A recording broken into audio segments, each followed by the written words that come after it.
اور دیدار الہی کا معنی یہ ہوتا ہے کہ اللہ رب العزت کا دیدار، اللہ رب العزت کو دیکھنا۔ اور یہ عنوان ایک ایسا عنوان ہے، یاد رکھیے، دیدار الہی، جس کی اہمیت یہ ہے کہ آخرت میں جب انسان جنت میں چلا جائے گا تو سب سے عظیم نعمت جو اس کو ملیں گی، یاد رکھیے، آج اس عظیم نعمت کے تعلق سے یہ درس مطلب سب سے بڑی نعمت تھی۔ اور کافروں کو جو سب سے بڑا عذاب ملے گا، یاد رکھیے، اس عذاب میں یہ ہے کہ وہ اپنے رب کو بنانے والے کو کبھی دیکھ نہیں پائیں گے۔ اور مومنوں کو سب سے بڑی نعمت جو جنت میں ملنے والی ہے وہ یہی نعمت ہے، یاد رکھیے، کہ وہ اپنے رب کو دیکھیں گے، یاد رکھیے۔ تو دیدار الہی، یاد رکھیے، آج کا لیکچر جو ہے یہ سب سے عظیم، سب سے بڑی نعمت ہے جو اللہ رب العزت اپنے بندوں پر اپنے فضل، اپنے جود اور اپنے کرم سے کرنے والا ہے، اور یہی جس کو کہیں گے آخرت کے اعتبار سے سب سے بڑی نعمت ہے، اور کافروں کے لیے سب سے بڑا عذاب ہے کہ وہ کبھی نہیں جان سکیں گے کہ ان کے بنانے والا، ان کا کریٹر، ان کا خالق کون ہے، یاد رکھیں۔ تو لہٰذا اللہ رب العزت کو دنیا میں تو ظاہر سی بات ہے انسان کے لیے دیکھنا ناممکن ہے، لیکن یہ نعمت جو ہے انسان کو جو ہے آخرت میں ملیں گی، یاد رکھیے، اس چیز کو بھی ہم کو سمجھنا ہے، یاد رکھیے۔ تو یہ آخرت کی نعمت ہے، اور اس کا وعدہ اللہ رب العزت نے ہر مومن کے، ہر متقی کے لیے کیا ہے جو جنت میں جائیں گا اور وہ پھر اپنے رب کا دیدار کریں گے۔ آئیے اس کے تعلق سے ایک حدیث دیکھتے ہیں۔ حدیث یاد رکھیے اس طرح سے کہ صحیح مسلم کی روایت، اللہ کے رسول صلی اللہ علیہ وسلم فرماتے اور کہتے ہیں، یاد رکھیے، اس طرح سے حدیث یاد رکھیے، اور جو ہے صہیب رومی رضی اللہ عنہ اس کے راوی فرماتے ہیں کہ اللہ کے رسول صلی اللہ علیہ وسلم نے فرمایا، جب جنت والے جنت میں داخل ہو جائیں گے اور اس وقت اللہ تبارک و تعالیٰ فرمائیں گا، تمہیں کوئی چیز چاہیے جو تمہیں مزید عطا کروں؟ مطلب جنت میں پوچھا جائے گا، کیا تمہیں کچھ چاہیے جو میں تمہیں اور دوں، چیز جو ہے تمہیں مزید عطا کروں؟ وہ جواب دیں گے کہ کیا تو نے ہمارے چہرے کو روشن نہیں کیا؟ تو جنتی کہیں گے، اللہ تو نے ہمارے چہرے کو کیا روشن نہیں کیا؟ کیا تو نے ہمیں جنت میں داخل نہیں کیا؟ مطلب یہ لوگ جواب دے رہے کہ اللہ تو نے ہمارے چہرے کو روشن کیا، مطلب جنتی بن گئے ہم، تو نے ہمیں جنت میں داخل کیا، اور دوزخ سے نجات نہیں دی، مطلب تو نے ہم کو دوزخ سے نجات دی۔ آپ صلی اللہ علیہ وسلم نے فرمایا، چنانچہ اس پر اللہ رب العزت جو ہے پردہ اٹھا دیں گا، تو انہیں کوئی چیز ایسی عطا نہیں ہوں گی جو انہیں اپنے رب عز و جل کے دیدار سے زیادہ محبوب ہوں گی۔ جب جنتی جنت میں چلے جائیں گے، نعمتوں کا فائدہ اٹھائیں گے، تب اللہ رب العزت ایک سوال کریں گا، کیا تمہیں کچھ اور چیز چاہیے مزید؟ جنتی کہیں گے، اللہ تیرا فضل ہے، تو نے چہرے کو روشن کیا، مطلب جنتیوں میں رکھا، جنت میں ڈالا، جہنم کی نجات دیا، اب کیا باقی ہے؟ تو اللہ رب العزت پھر پردہ ہٹا دیا جائے گا اور وہ اپنے رب کو دیکھیں گے، اور اللہ کے رسول صلی اللہ علیہ وسلم فرماتے اور کہتے ہیں، اور اللہ رب العزت کے دیدار سے زیادہ محبوب کوئی چیز ان کو نہیں ہوں گی، مطلب یہ سب سے محبوب چیز ہوں گی، یاد رکھیں۔ اس کا مطلب وہ جنت کی سب سے بڑی نعمت یہی ہے، اور جہنمیوں کا سب سے بڑا عذاب بھی یہی ہے۔ جنتیوں کی سب سے بڑی نعمت یہ ہے کہ اپنے رب کو پیدا کرنے والے کو دیکھ پائیں گے، اور جہنمیوں کا سب سے بڑا عذاب یہ ہوگا کہ اپنے خالق کو کبھی دیکھ نہیں پائیں گے، یاد رکھیے۔ تو یہ بڑی اہم چیز ہے۔ اور اس کے بعد اللہ کے رسول صلی اللہ علیہ وسلم نے سورہ یونس کی آیت نمبر 26 کا ایک حصہ تلاوت کیا اور فرمایا اور کہا، للذین احسنوا الحسنى وزیادہ۔ اللہ کے رسول نے یہ آیت کا حصہ پڑھا اور فرمایا، جس کا ترجمہ یہ ہے، جن لوگوں نے بھلائی کی ان کے لیے خوبصورت جزا ہے، مطلب خوبصورت بدلہ ہے، اور مزید ان کے لیے ہے، اور مزید ان کے لیے کا ترجمہ یہ اس کا معنی اور مفہوم مفسرین نے اور محدثین نے لیا، مزید ان کے لیے مطلب دیدار الہی، جو انہوں نے کیا اس کا خوبصورت بدلہ ہے، اور جو انہوں نے کیا اس کا مزید اضافہ ملے گا، مزید اضافے میں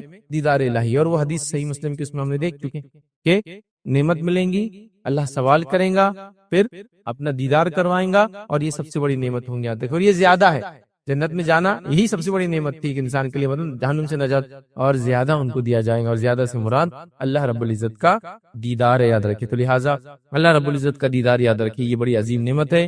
اس عظیم نعمت کو حاصل کرنے کے لیے انسان کو جد و جہد اور کوشش کرنا پڑے گی۔ سب سے پہلے تو ایمان لانا پڑے گا، چاہے وہ جس درجے کا بھی ہو، کیونکہ ایمان والا ہی جنت میں جائے گا، مشرک اور کافر جنت میں کبھی نہیں داخل ہوں گے۔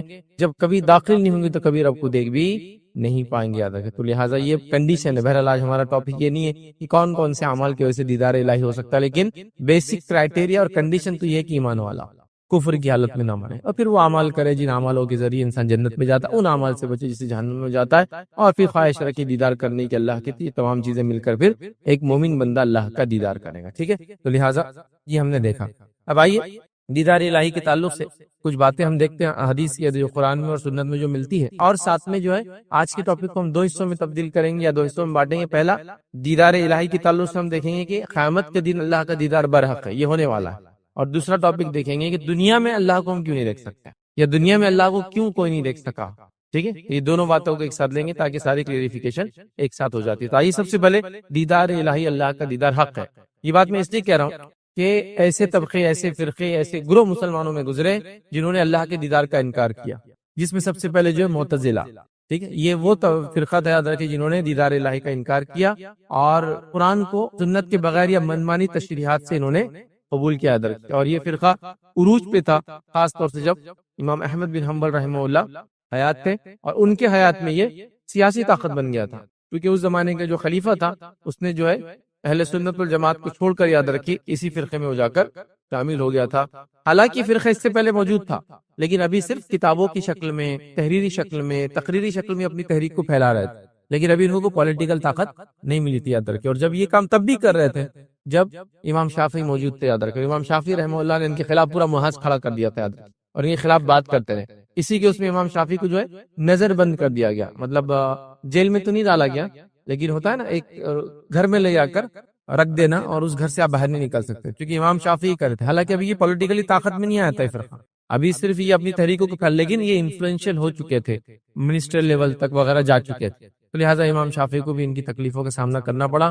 اسی کے اس میں سلسلے میں آپ کو جو ہے حجاز سے نکال کر جو ہے بغداد بھیج دیا گیا، کہا خلیفہ نے کہا بلا لو ان کو یہاں، کیونکہ کمپلین کی گئی وغیرہ وغیرہ کی یہ عجیب و غریب باتیں پھیلاتے ہیں نعوذ باللہ، حالانکہ حق کی بات کر، کتاب و سنت کی بات کرے، اور اسی سلسلے میں ان کا پہلی بار بغداد آنا ہوا اور امام احمد بن حنبل سے ان کی ملاقات بھی یاد رکھی، اور امام احمد بن حنبل نے ان کی شاگردی اختیار کی، ان سے علم حاصل کیا، ساری چیزیں۔ پھر بعد میں امام احمد بن حنبل کے زمانے میں یہ فرقہ پولیٹیکل طاقت بن گیا اور یہ حکومت کا عقیدہ یہی ہو گیا۔ بہرحال تو وہ بھی ایک گروہ اس میں شامل ہے جنہوں نے کہا کہ اللہ کا دیدار نہ دنیا ممکن ہے نہ آخرت ممکن ہے، اور عجیب و غریب بیان دلائل، لیکن اللہ کا دیدار برحق ہے، کیونکہ یہ واضح دلائل سے اور خاص طور سے بخاری اور مسلم کی روایت ثابت ہے، جس کے اندر کسی امت کی کسی طبقے کو انکار نہیں، انہوں نے بھی انکار کیا لیکن تعویلات کی، ان باتوں کی منمانی تشریحات کی۔ بہرحال تو یہ چیز ثابت ہے، تو لہٰذا ہم کو عقیدہ رکھنا چاہیے۔ آئیے چند بات کے چند دلائل دیکھتے ہیں کہ دیدار الہی، اللہ کا دیدار کیسے حق ہے۔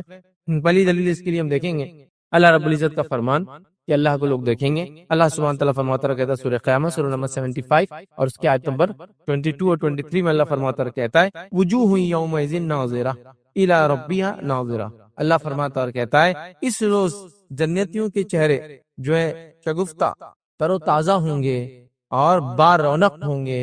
اللہ فرماتا کہتا ہے با رونق ہوں گے اور دیدار الہی سے مشرف ہوں گے، کہ اس دن مومنوں کے چہرے ایک دم جس کو ہم کہتے ہیں تر و تازہ ہوں گے، اور تر و تازہ کے ساتھ ساتھ یاد رکھیے رونق دار ہوں گے، اور وہ اللہ رب العزت فرماتا ہے دیدار الہی سے مشرف ہوں گے۔ تو یہ قرآن کی یاد رکھیے دلیل ہے کہ مومن اللہ کا دیدار کریں گے، یاد رکھیے۔ اسی کے ساتھ ساتھ یاد رکھیے صحیح بخاری کی روایت ہے، یہ بھی ایک دلیل ہے جس میں عدی بن حاتم رضی اللہ عنہ یاد رکھیے، یہ کہتے ہیں کہ نبی اکرم صلی اللہ علیہ وسلم فرمایا اور کہا کہ آپ سب سے عنقریب اللہ تعالیٰ سے ہم کلام ہونے والے ہیں، اس طرح کہ آپ کے اور اللہ کے درمیان کوئی ترجمان یا حجاب نہیں ہوں گا، یاد رکھیں۔ مطلب نبی اکرم صلی اللہ علیہ وسلم کہہ رہے ہیں کہ سب سے زیادہ جو ہے قریب جو ہے اللہ کے میں رہوں گا، اور جب اللہ سے ہم بات کریں گے تو کوئی ترجمان ہمارے بیچ میں نہیں ہوں گا، یاد رکھیں۔ تو یہ ایک دلیل ہے کہ اللہ رب العزت کو ایک مومن بندہ دیکھنے والا ہے، یاد رکھیں۔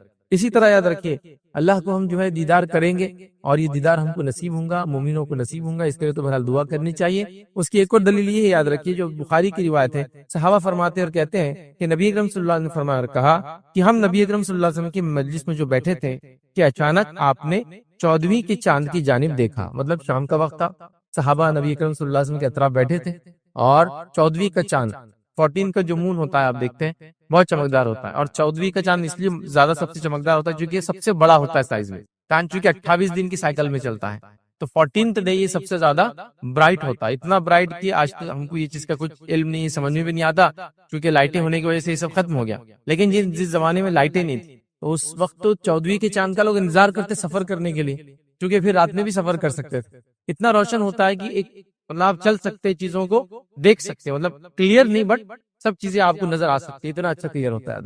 تو لہٰذا 14ویں کا چاند تھا، صحابہ نبی اکرم صلی اللہ علیہ وسلم کے اطراف بیٹھے تھے، تو آپ نے 14ویں کے چاند کی طرف دیکھ کر آپ نے فرمایا آپ اپنے رب کو اسی طرح دیکھیں گے، صحابہ سے کہہ رہے کہ تم اپنے رب کو اسی طرح دیکھو گے جس طرح یہ چاند دیکھ رہے ہو، مطلب تم لوگ اللہ تعالیٰ کو ویسے ہی دیکھو گے جس طرح سے چاند کو دیکھ رہے ہیں، اور رب تعالیٰ کو دیکھنے میں کوئی مشکل نہیں ہوگی، اور اللہ تعالیٰ کو دیکھنے میں تم لوگوں کو کوئی مشکل نہیں ہوں گی۔ اگر آپ نماز عصر اور نماز فجر کو وقت پر ادا کرنے کی استطاعت پاتے ہیں تو ایسا کرتے رہیں. مطلب 14ویں کا چاند ہے، صحابہ موجود ہے، نبی کریم صلی اللہ علیہ وسلم فرما رہے ہیں جس طرح سے تم 14ویں کی چاند کو دیکھتے ہو اسی طرح اپنے رب کو روز قیامت دیکھو گے. اور اس کے لیے جو چیز کرنا ہے وہ ایک بات بھی اس کے اندر آ رہی ہے، کہا اگر نماز عصر نماز فجر کو وقت پر ادا کرنے کی استطاعت پاتے ہو تو ایسا کرتے رہنا. دیدار الہی کی بات ہو رہی ہے اور عصر اور فجر کی بات کی جا رہی ہے. اس سے علماء لکھتے ہیں کہ عصر اور فجر کی نماز جو پڑھے گا ریگولرلی وہ دیدار الہی کرے گا، یا ایک سبب ہے یہ دیدار الہی کا. اب کوئی یہ کہے گا باقی 3 نمازوں کا کیا؟ 5 ہے نا ٹوٹل نماز. دیکھیے جو ان 2 کی پابندی کر لے باقی 3 ان کے لیے آسان ہے، جو ان 2 کی پابندی نہیں کر پائے باقی 3 بھی ان کے لیے مشکل ہو جاتا ہے. یہ ایک دم بالکل عام بات، کیونکہ ایسی نمازیں یاد رکھی بڑی مشقت ہوتی ہے. فجر کی نماز آدمی رات میں سویا ہے، اٹھنا دل نہیں بولتا. عصر کی نماز عموماً لوگ دوپہر میں آرام کرتے ہیں، اس کا جانا جان پہ آتا ہے. اس لیے ان 2 نمازوں کا خاص طور سے تذکرہ کیا گیا. اور عصر کی نماز کے تعلق سے بہت ساری باتیں آتی ہیں، اس طرح فجر کے تعلق سے بہت ساری باتیں آتی ہیں. عصر کو صلاۃ وسطیٰ کا بیچ کی نماز کی پابندی قرآن نے حکم دیا کرو، تو لہٰذا اس سے علماء لکھتے ہیں کہ ان 2 نمازوں کی پابندی کرنے والا اللہ کا دیدار کرے گا. تو اللہ کا دیدار تم کرو گے کیسے کرو گے؟ جیسے 14ویں کی چاند کو دیکھتے ہو، اس میں کوئی تکلیف و مشقت نہیں، تو ویسے ہی تم اللہ رب العزت کا بھی دیدار کرو گے. نبی اکرم صلی اللہ علیہ وسلم نے اس بات کو واضح اس روایت کے اندر کر دیا. یاد رکھیں. اب ایک بات یاد رکھی وہ آتی ہے جو لوگ دلائل کے طور پہ پیش بھی کرتے ہیں، اس بات کو یاد رکھیں اہل سنت والجماعت میں سے نہیں لیکن دیگر لوگ بھی کرتے ہیں. کبھی کنفیوژن ہوتا ہے قرآن کو جب ہم پڑھتے ہیں تو دیکھیں قرآن کی آیت ہے جو سورہ انعام سورہ نمبر 6 سورہ نمبر 6 آیت نمبر 103 103 اللہ فرماتا اور کہتا ہے لا تدرک الابصار وهو يدرك الابصار وهو اللطیف الخبیر. یہ آیت یاد رکھیے بہت سے لوگ پیش بھی کرتے ہیں جو قرآن کو یا سنت کو ایک ساتھ نہیں سمجھتے ہیں، منمانی کر کے سمجھنے کی کوشش کرتے ہیں، تو وہ لوگ یہ آیت پیش کرتے ہیں کہ اللہ فرمان لا تدرک الابصار. کیا ہے اس کا ترجمہ؟ اسے نگاہیں نہیں پاتی اور وہ سب کو نگاہوں کو پاتا ہے. مطلب اللہ کو کوئی نہیں دیکھ سکتا اور وہ سب کو دیکھ رہا ہے. یہ اس کا عام ترجمہ ہے. تو وہ لوگ لا کے اس کو پیش کرتے ہیں، لیکن یاد رکھیے یہاں جو بات ہو رہی ہے یہ بات بالکل درست ہے کہ اللہ کا ادراک کوئی نہیں کر سکتا، اور ہم اللہ کے دیدار کی بات کر رہے ہیں. دیدار مطلب دیکھنا، ادراک مطلب گھیرنا. مطلب کیا ہوا جو ہم بات کر رہے ہیں کہ اللہ کا دیدار ہم کریں گے کیسے؟ جیسے 14ویں کی چاند کو کرتے ہو، ٹھیک ہے؟ تو 14ویں کی چاند کو ہم دیکھ سکتے ہیں، دیدار کر سکتے ہیں، اس کا ادراک کر سکتے ہیں، اس کو گھیر سکتے نہیں. چاند کتنا بڑا ہے آپ کو پتا ہے؟ ادراک میں کتنا بڑا ہے وہ آئیں گا، کتنا چوڑا ہے، لیکن ہم وہ سب نہیں دیکھ سکتے. خالی کیا کر سکتے؟ اس کو یہاں سے زمین پہ سے دیکھ سکتے ہیں، دکھتا تو ہے نا، ادراک نہیں کر سکتے اس کا گھیراؤ کتنا بڑا. چاند بہت بڑا ہے، ہم کو تو بالکل اتنا چھوٹا دکھتا ہے، یاد رکھیے. ٹھیک ہے، تو لہٰذا یہاں جو ہم بات کر رہے ہیں یاد رکھیے وہ دیدار کی ہے. قرآنی آیت بھی جو بات کری کہ اس کو ادراک کوئی نہیں کر سکتا اور وہ سب کو ادراک کرتا ہے. تو یہ بات بالکل درست ہے، دنیا میں بھی درست ہے کہ اللہ کو ادراک نہیں کر سکتا، اور آخرت میں بھی درست ہے اللہ کا ادراک کوئی نہیں کر سکتا ہے. لیکن دنیا میں اگر اللہ کا دیدار کوئی نہیں کر سکتا، لیکن آخرت میں دیدار کریں گے. ادراک نہ دنیا میں ہوگا نہ آخرت میں ہوگا، لیکن دیدار دنیا میں نہیں ہوگا، مومنوں کو آخرت میں ہوگا، صرف یاد رکھیں. تو یہ آیت کو اس معنی میں لے. پھر آگے اللہ وہو اللطیف الخبیر، اور وہ نہایت باریک ہے اور خبر رکھنے والا ہے.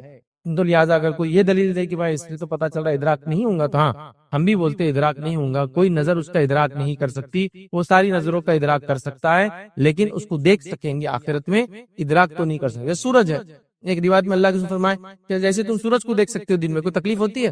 سورج کو دیکھ سکتے آپ لیکن زیادہ دیر تک نہیں، چاند کو زیادہ دیر تک دیکھ سکتے، لیکن کیا سورج کا ادراک کر سکتے؟ اف کتنا بڑا ہے وہ، ہماری دنیا سے کتنا بڑا ہے، کئی ہزاروں دنیا اس میں سما سکتی ہے نا. تو ہم دیکھ سکتے لیکن ادراک نہیں کر سکتے اس کو. تو لہٰذا یہاں ادراک کی بات ہو رہی ہے، اور ہم بات کریں دیدار کی، تو دیدار تو آخرت میں ہوگا لیکن ادراک تو وہاں بھی نہیں کر پائیں گے، ہے نا. جیسے چاند کو ہم یہاں سے دیکھ سکتے ہیں کتنا بڑا ہے، کتنا چوڑا ہے، حقیقی روشنی ہو تو اس پہ جا کے پتہ چلیں گے، وہ کبھی نہیں کر سکتے. ٹھیک ہے، تو اس بات کو بھی ہم کو سمجھنے کی ضرورت ہے. تو کوئی اگر یہ دلیل دے تو اس کو ہم اس طرح سے سمجھتے ہیں، یاد رکھیں. اس طرح سے بخاری کی روایت ہے، اس میں اللہ کے رسول صلی اللہ علیہ وسلم نے دیدار کے بارے میں بیان کیا، فرمایا آپ اپنے رب کو جو ہے روبرو دیکھو گے. صحابہ سے کہا کہ تم اپنے رب کو روبرو سمجھتے ہیں، اور روبرو کی جب بات آتی ہے یاد رکھیے تو آمنے سامنے ہونا ضروری ہوتا ہے. اور آمنے سامنے روبرو اس کو بولتے ہیں جو دکھتا ہے، ورنہ کیا بولتے ہیں؟ پردہ پوش، پردے کے پیچھے سے. روبرو کب بولیں گے؟ جب میں آپ کو دیکھ سکتا ہوں اور آپ مجھے دیکھ سکتے ہو. جیسے کسی نے پوچھا آپ فلاں جگہ گئے تھے کہاں، انہوں نے بات کی کہ آپ سے روبرو کی، آپ بولیں گے نہیں وہ تو پردے کے عالم میں تھے، نہیں دیوار کے ادھر سے کیے، نہیں فون پہ کیے، نہیں میسج بھیجے تھے. روبرو کا معنی تھا سامنے. تو یہ اللہ کے رسول فرمایا بخاری میں تم روبرو ہوں گے، اور روبرو میں دیکھنے کا معاملہ ہوتا ہے، یاد رکھیں. اسی طرح یاد رکھیے ایک اور دلیل جو ہمیں ملتی ہے کہ اللہ رب العزت کا ہم دیدار کریں گے، یاد رکھیے وہ اس طرح سے یاد رکھیے جو ابو ہریرہ اس کو روایت کرتے رضی اللہ عنہ، اور صحیح بخاری کی روایت. آپ نے فرمایا کہا کہ صحابہ نے عرض کیا اے اللہ کے رسول کیا روز قیامت ہم اللہ تعالیٰ کو دیکھیں گے؟ اب ظاہر سی بات ہے صحابہ کے سوال جو دیکھیں گے کس معنی میں ہوں گا؟ دل کی آنکھوں سے دیکھیں گے، محسوس کریں گے۔ دیکھیں گے سے مراد یہ ہے کہ محسوس تو یہاں بھی کریں نا اللہ کی خشیت، ڈر وغیرہ سب، لیکن دیکھیں گے کیا ہم دیکھیں گے؟ فرمایا اگر مطلع صاف ہو تو کیا آپ سورج کو دیکھ سکتے ہیں؟ مطلب اگر ابد نہ ہو تو کیا تم لوگ سورج کو دیکھ سکتے ہو اور اس میں کوئی دقت محسوس کرتے ہو؟ صحابہ نے عرض کیا نہیں۔ پھر نبی اکرم صلی اللہ علیہ وسلم نے فرمایا کہ اگر مطلع صاف ہو، مطلب بادل وغیرہ نہ ہو آسمان میں، تو کیا تم 14ویں کی رات میں چاند کو دیکھ سکتے ہو؟ صحابہ نے کہا بغیر مشقت کہ ہاں بالکل ہم دیکھ سکتے ہیں، بغیر مشقت دیکھ سکتے ہیں۔ تو رسول اکرم صلی اللہ علیہ وسلم نے فرمایا کہ آپ اللہ کو بھی روز قیامت اسی طرح دیکھو گے، تو تم لوگ اللہ تعالیٰ کو بھی روز قیامت اسی طرح دیکھو گے، ادراک نہیں کر پائیں گے لیکن دیدار ہوں گا، یاد رکھیے۔ اور اللہ کا دیدار یہ سب سے بڑی دلیل ہے۔ اب آئیے اللہ کے دیدار کے تعلق سے یہ برق ہے، چھوٹا سا واقعہ سناتا ہوں امام احمد بن حنبل رحمہ اللہ کے زمانے میں، کیونکہ ان کے زمانے میں تو یہ فتنہ بڑا عام ہو گیا تھا کہ اللہ کا دیدار نہیں ہوگا۔ تو ایک شخص کے تعلق سے آپ کو بتایا گیا کہ وہ یہ کہتا ہے کہ قیامت کے دن اللہ کا دیدار نہیں ہوگا، دنیا میں تو نہیں ہوگا یہ بات تو ہے، لیکن قیامت دن بھی نہیں ہوگا۔ تو امام احمد بن حنبل اس کو جواب دیتے اور کہتے ہیں جو قیامت کے اللہ کے دیدار کا منکر ہو، وہ چاہے کوئی بھی ہو، پکا کافر ہے۔ جو شخص اللہ کے دیدار کا دنیا میں منکر ہے، کیا فرمانا، چاہے کوئی بھی ہو، کیونکہ اس زمانے میں کیا ہوگا معلوم ہے آپ کو، خلافت کے لیول تک لوگ بگڑ چکے تھے، اور خاص طور سے جو ہے معتزلہ فرقہ بالکل طاقت میں آ چکا تھا، بلکہ وہ اب حکومت میں آ چکے تھے، یاد رکھیں۔ اور امام احمد بن حنبل میں بڑے ظلم ڈھائے انہوں نے، بڑے ظلم ڈھائے، اتنا کہ روایتوں میں آتا ہے کہ آپ کو قید میں ڈال دیا گیا اور پبلکلی اتنے کوڑے مارے جاتے لا کر، آخر میں لیکن پبلک پریشر آیا، لوگوں نے دیکھا اور برداشت نہیں کر پائے، تھوڑی آواز اٹھا لی، عوام کہیں باغی نہ ہو جائے، تو بہرحال آپ کو چھوڑ دیا گیا، لیکن آپ پہ کڑی نظر رکھی جاتی تھی، جیسا اس سے پہلے امام شافعی کے ساتھ کیا گیا تھا، انہی کے دور میں، ابتدائی دور میں ان کی زندگی کی، جب وہ امام شافعی کے خلاف بھی ایسی کمپلینس ڈالی انہوں نے، لیکن ابھی وہ حکومت میں سیاست کے لیول پہ آ چکے تھے، لیکن خلافت کے لیول پر نہیں تھے، لیکن اب تو خلیفہ ہو چکے تھے۔ تو آپ کیا فرما رہے ہیں، جو قیامت کے دن اللہ کے دیدار کا منکر ہو، چاہے کوئی بھی ہو سکتا ہے، وہ پکا کافر ہے۔ پھر آگے کہتے ہیں اس پر اللہ کی لعنت اور غضب ہے۔ پھر آگے فرماتے ہیں کہ اللہ نے یہ نہیں فرمایا، کیا اللہ نے یہ نہیں فرمایا، کیا فرمایا، جو ہم نے ابھی بھرا سورہ قیامت کی آیت دیکھی، اس کا ترجمہ ہے اس روز کچھ چہرے تر و تازہ ہوں گے اور رونق دار ہوں گے، اپنے رب کی طرف دیکھ رہے ہوں گے۔ کہا یہ نہیں دیکھا قرآن کیا؟ پھر آگے فرمایا اور اللہ تعالیٰ خبردار ہو جاؤ کہ اللہ تعالیٰ کی یہ بات تم نے نہیں سنی۔ کون سی بات؟ قیامت کے دن یہ لوگ دیدار الہی سے محروم کر دی جائیں گے، اور یہ کس کے تعلق سے بات ہے؟ دیدار الہی سے محروم کر دی جائیں گے، یہ کافروں کے تعلق سے بات ہے، یاد رکھیں، کافر دیدار الہی سے محروم کر دی جائیں گے۔ اور یہ آیت ہے قرآن کی سورہ مطففین، سورہ نمبر 83 اور اس کی آیت نمبر 15 ہے، جس میں جو آیت اس طرح سے کلا انہم عن ربہم یومئذ لمحجوبون، اللہ فرماتا اور کہتا ہے کہ خبردار روز قیامت یہ لوگ دیدار الہی سے محروم کر دیے جائیں گے۔ آپ نے فرمایا جو شخص یہ کہے کہ اللہ کا دیدار قیامت دن نہیں ہوگا، وہ سب سے پہلے تو کافر ہے۔ پھر فرمایا اللہ کی لعنت اس پہ ہو، اللہ کا غضب اس پہ ہو۔ کیا اس نے یہ نہیں پڑھا کہ اللہ کو وہ لوگ دیکھیں گے، مومن لوگ؟ اور کیا اس نے یہ نہیں پڑھا کہ کافر اللہ کا دیدار نہیں کر پائیں گے؟ قرآن کی آیت، تو کافر اللہ کا دیدار نہیں کریں گے، مومن اللہ کا دیدار کریں گے۔ تو آپ نے ایسے شخص کو کافر قرار دیا ہے، تو لہٰذا دیدار الہی حق ہے اور یہ بہت عظیم نعمت ہے، یاد رکھیں۔ آئیے آگے بڑھتے ہیں، اسی طرح ایک اور واقعہ آتا ہے، یاد رکھیے، واقعے کو بھی دیکھتے ہیں۔ ایک گروہ کہا کرتا تھا کہ فرمان باری تعالیٰ، مطلب اللہ تعالیٰ کا جو حکم ہے، جو ہم نے بھی دیکھا کہ کچھ روز اس دن تر و تازہ ہوں گے، اپنے رب کی طرف دیکھ رہے ہوں گے، اس کے بارے میں وہ کہتے تھے اپنے رب کی طرف دیکھ رہے ہوں گے، یہ صرف جو ہے ثواب مراد ہے، ثواب مراد ہے، مطلب وہ ان کو اجر ملے گا اس کا، دیکھ رہے ہوں گے کہ ہاں یہ مراد ہے۔ میں نے امام مالک رحمۃ اللہ علیہ کو فرماتے ہوئے سنا۔ اب یہ کہے کچھ لوگوں کا یہ عقیدہ، لیکن امام مالک کیا کہتے تھے وہ ریپیٹ کرے۔ امام مالک کو یہ فرماتے ہوئے سنا کہ یہ جھوٹ اللہ کے اس فرمان کا کیا جواب دیں گے، مطلب یہ جو جھوٹے لوگ ہیں وہ اللہ کے اس فرمان کا کیا جواب دیں گے؟ کون سا فرمان؟ سورہ مطففین، سورہ نمبر 83 آیت نمبر 15، 83 کا 15 کون سی آیت ہے؟ وہی خبردار قیامت کے دن یہ لوگ دیدار الہی سے محروم کر دیے جائیں گے۔ تو جب امام مالک کے پاس یہ بات پہنچی کہ کچھ لوگ یہ کہتے ہیں کہ دیدار الہی روز قیامت نہیں ہوگا، تو امام مالک کہہ رہے ہیں کہ وہ لوگ جھوٹے ہیں، اور اس کا کیا جواب دیں گے جس آیت میں اللہ فرما رہا ہے قیامت دن کافر اللہ کو نہیں دیکھ پائیں گے۔ جب کافر اللہ کو نہیں دیکھ پائیں گے تو اس کا الٹ کیا ہوگا؟ مومن اللہ کو دیکھ پائیں گے۔ ٹھیک ہے، تو آپ نے بھی یہ دلیل رکھی، اور یہ وہی دلیل ہے جو امام احمد بن حنبل نے بھی یاد رکھی، اپنے دور میں رکھی۔ تو اہل سنت والجماعت میں اس مسئلے میں کوئی اختلاف نہیں ہے کہ اللہ کا دیدار روز قیامت مومن کرنے والے ہیں، اور ہمیں بھی یہی عقیدہ رکھنا چاہیے۔ اس کے برعکس کسی قسم کا عقیدے میں فسق اور فجور اور گڑبڑ ہم نے نہیں کرنا چاہیے، اس معاملے میں محتاط اور احتیاط کرنا چاہیے۔ تو یہ ہمارا فرسٹ پارٹ تھا کہ دیدار الہی برحق ہے۔ اب آئیے سیکنڈ پارٹ کی طرف بڑھتے ہیں۔ اللہ کا دیدار ہم دنیا میں کیوں نہیں کر سکتے، کہ کیا وجوہات ہے کہ اللہ کا دیدار ہم دنیا میں نہیں کر سکتے؟ ٹھیک ہے، تو اس کے تعلق سے کچھ باتیں دیکھتے ہیں کہ ہم دنیا میں اللہ کا دیدار کیوں نہیں کر سکتے۔ یاد رکھیں، دیکھیے دنیا میں اللہ کا دیدار سیدھے دیکھنا، جس طرح سے قیامت دن دیکھیں گے شخصی طور سے، یہ ممکن نہیں، لیکن اگر مانوی طور سے خواب کے اعتبار سے لیا جائے تو ایک الگ بات۔ جیسے اللہ کے رسول صلی اللہ علیہ وسلم کی وہی حدیث بڑی مشہور ہے، تم اللہ کی عبادت ایسے کرو جیسے کہ اللہ کو دیکھ رہے ہو، ہے نا، احسان اس کو بولتے ہیں۔ وہ حدیث جبرائیل ایمان، اسلام اور احسان جس میں، اور اگر ایسا نہیں سمجھتے ہو، مطلب ایسا نہیں کر سکتے ہو، تو یہ جان لو اللہ تمہیں دیکھ رہا ہے، تو یہ مانوی طور سے ہوا، مطلب ایسی خالص عبادت اللہ کے لیے کہ اللہ کو میں دیکھ رہا ہوں جیسے، ورنہ یہ جان لے کہ اللہ میں دیکھ رہا ہے، یہ ہو گیا۔ خواب کی طور پہ ہو سکتا ہے، نبی اکرم صلی اللہ علیہ وسلم نے خواب دیکھا، آپ نے روایت میں فرمایا کہ کل رات میں نے خواب میں اپنے رب کو دیکھا، تو اللہ تعالیٰ کو اللہ کے رسول صلی اللہ علیہ وسلم نے خواب میں دیکھا، اور میرے رب نے میرے سینے کو چھوا، اور میں نے اپنے رب کی انگلیوں کی ٹھنڈک اپنے سینے پر محسوس کی۔ اس سے پتہ چلا خواب میں اللہ کو اللہ کے رسول صلی اللہ علیہ وسلم دیکھا، کوئی خواب کا معاملہ ہو، دنیا میں نہیں دیکھ سکتا کوئی۔ دوسرا پتہ چلا کہ اللہ رب العزت کے انگلیاں ہیں، اور اس کی ٹھنڈک جو ہے اللہ کے رسول صلی اللہ علیہ وسلم، میں نے اپنے سینے پر اور اپنے ہاتھ رکھا تو میں نے اس کو محسوس کی۔ لیکن کیا ہمارے ایسی 5 انگلیاں ہیں؟ ہم نہیں جانتے۔ حدیث میں یہ بات تو ہے کہ اللہ تعالیٰ کو 2 ہاتھ ہیں، دونوں ہاتھ لیکن سیدھے ہیں، کیسے ہم نہیں جانتے۔ قرآن میں خود اللہ نے فرمایا کہ اے شیطان، تو نے آدم کے سامنے سجدہ کیوں نہیں کیا جس کو میں نے اپنے دونوں ہاتھ سے بنایا؟ تو اللہ کو 2 ہاتھ ہیں، حدیث میں آتا دونوں رائٹ ہینڈ ہیں، یہاں انگلیوں کا تذکرہ آ گیا ہے نا۔ تو بہرحال تو یہ خواب اور معنی کے اعتبار سے، لیکن حقیقی طور سے یاد رکھیں دنیا میں اللہ کو کوئی نہیں دیکھ سکتا ہے، آخرت میں ہم لوگ جو ہے دیکھیں گے، لیکن ادراک نہیں کر پائیں گے، لیکن دیدار ضرور اللہ رب العزت کا ہونے والا ہے، یاد رکھیں مومنوں کا۔ اب دنیا میں کیوں نہیں دیکھ پائیں گے، اسی کچھ وجوہات میں آپ کے سامنے رکھتا ہوں یا کچھ باتیں رکھتا ہوں۔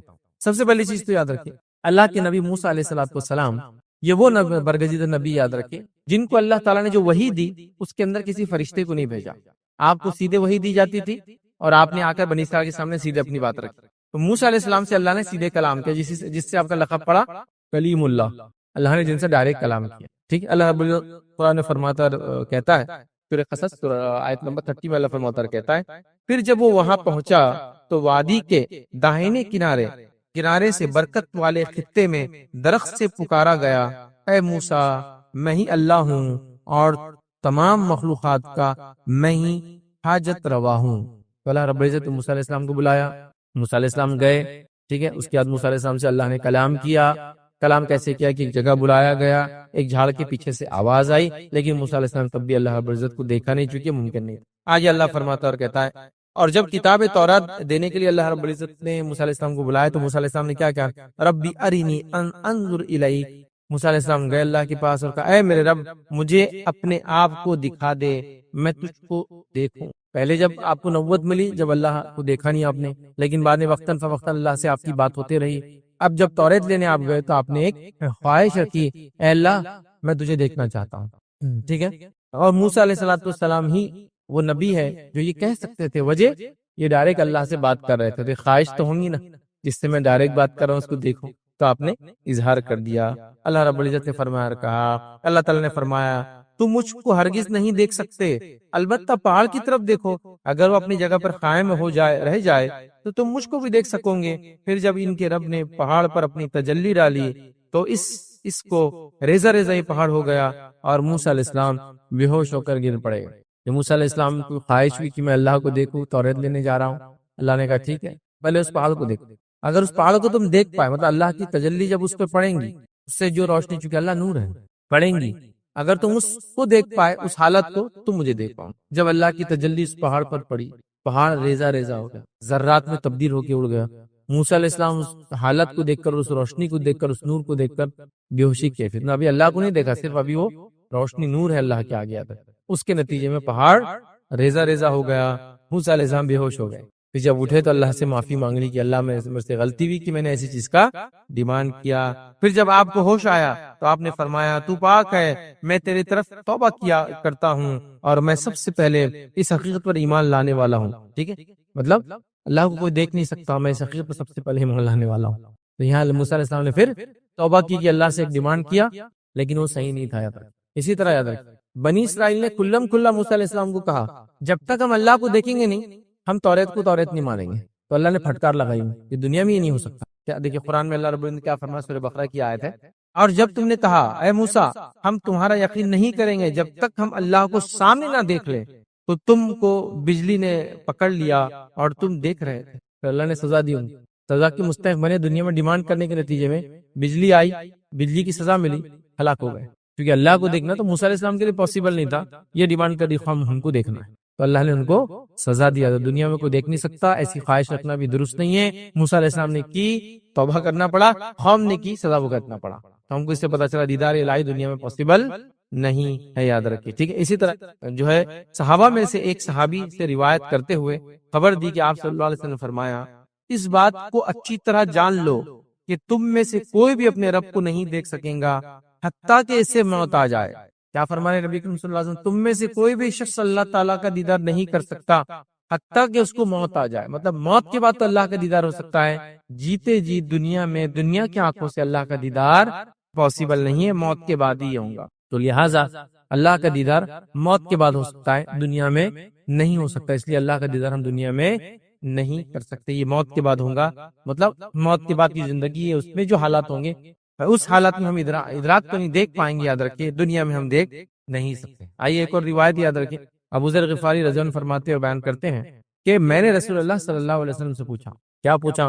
کہ آپ نے اپنے رب کو دیکھا ہے؟ کیا آپ نے اپنے رب کو دیکھا ہے؟ مطلب معراج میں آپ گئے تھے، کیا آپ نے اپنے رب کو دیکھا ہے؟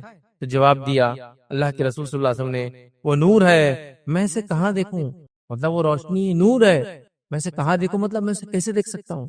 تو نبی اکرم صلی اللہ علیہ وسلم دنیا سے گئے تھے، آسمانوں کا سفر کیا معراج میں، واپس آئے، لیکن ابھی حدیث میں کیا ہے، جب تک کہ موت نہ آ جائے کوئی دیکھ نہیں سکتا ہے، تو وہ مرحلے سے چونکہ کوئی گزرا نہیں ہے تو ظاہر سی بات ہے وہ دیکھ نہیں سکتا ہے۔ تو اللہ کے رسول صلی اللہ علیہ وسلم نے معراج میں اللہ کو نہیں دیکھا، جس کو دیکھا جو بات ہوتی ہے قرآن میں سورہ نجم میں جو بات ہے، یاد رکھیں لوگ اسی دلیل لے سکتے ہیں، سورہ نجم میں وہ بات ہے کہ اللہ کے رسول نے جو دیکھا وہ جبرائیل علیہ السلام کو اپنی اصلی حالت میں دیکھنے کا تذکرہ ہے، اللہ تعالیٰ کو نہیں یاد، ٹھیک ہے، اللہ کے بہت قریب تھے آپ، ایک یا ڈیڑھ کمان کے فاصلے پہ تھے، لیکن اللہ کو دیکھا نہیں، جس کو دیکھنے کا تذکرہ ہے وہ جبرائیل علیہ السلام کو اصلی حالت میں جبرائیل علیہ السلام کو اللہ کے رسول نے 2 بار دیکھا تھا۔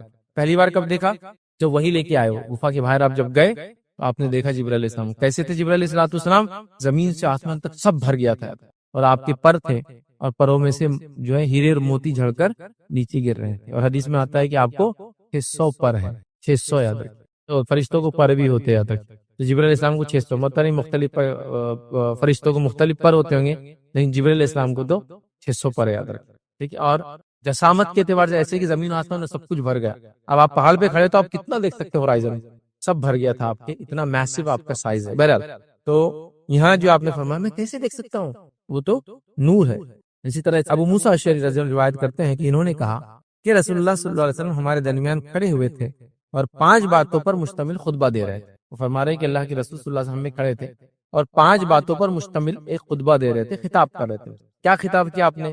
تو آپ نے یہ خطاب کیا، حدیث میں الفاظ، بے شک اللہ تعالیٰ سوتا نہیں ہے اور نہ سونا اس کی شان کے لائق ہے، اللہ تعالیٰ سوتا نہیں ہے، یہ خطبے میں آپ بیان کر رہے تھے۔ وہ میزان کے پلڑوں کو جھکاتا ہے اور اٹھاتا ہے، وہ میزان کے پلڑوں کو جھکاتا ہے اور اٹھاتا ہے، مطلب انسان عمل کرے گا تو جھکتے اور اٹھاتا ہے، تو جھکاتا اٹھاتا ہے سے مراد کیا ہوگا؟ وہ انسانوں کو توفیق دیتا ہے کہ اچھا عمل کرے، اسے پلڑے بھاری ہو جاتے ہیں، اٹھاتا ہے اور جھکاتا ہے، یہ اس کا معنی ہوا۔